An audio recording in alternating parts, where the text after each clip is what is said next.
Well, the contract, well, they have the regular Williamson Act and they have the Super Williamson Act. The Super is a 20-year contract, which is fairly new. I think there's only one or two in the county, Placer County right now. But the regular Williamson Act came into being for us, I believe it was something like the early 70s. I know our contract is like 10 or 12, so we were fairly early going into it. But what it is you actually commit to a 10-year contract that's renewable each year, saying that you will not develop your property. You're going to leave it as it is, and as farmable, ranchable, whatever. And each year you receive a letter from the assessor's office that says, have you made any changes to this property? And hopefully you are reporting accurately and saying, yes, it's still in farming.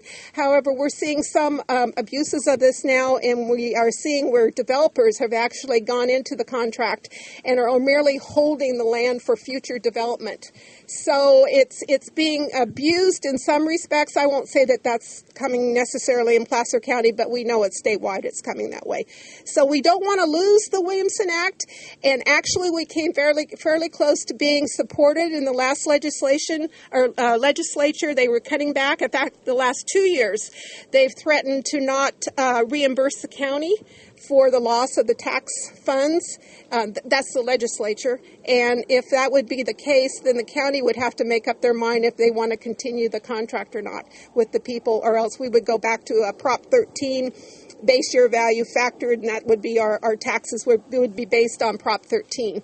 And that was the reason why my father went into it, because it was, at that point in time, this was prior to Prop 13, they were reappraising property every 4 years. And you just can't handle that because your taxes were based on market value.